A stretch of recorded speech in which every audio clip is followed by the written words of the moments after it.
Tell us all who the millennials are, just so we start. Well, millennials are born between 1982 and 1993. I was fortunate. I was born 1983, so I fall into this cluster. Okay. So these are people I hate, basically. Because they're younger than I am. You'll learn to love them. I'll learn to love them. All right, so why aren't they eager to buy into these insurance plans? Well, the first thing is... Because they're too costly? Exactly. They just don't have the money. About half of them, when they graduate, either don't have a job, have given up on a job, or are underemployed. They're that's what I think of them. Have no job, giving up on a job, living at home.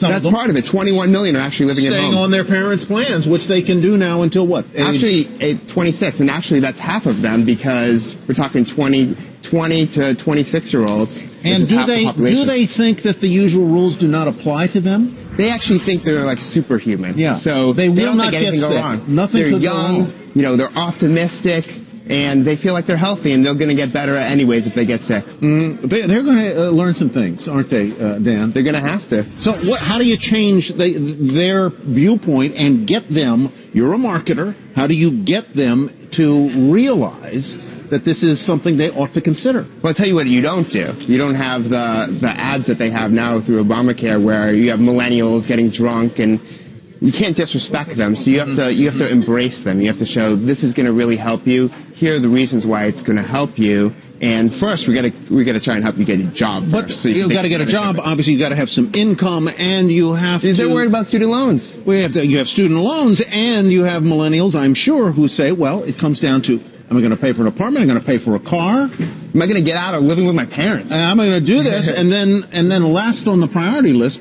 potentially, is health insurance. That's the problem.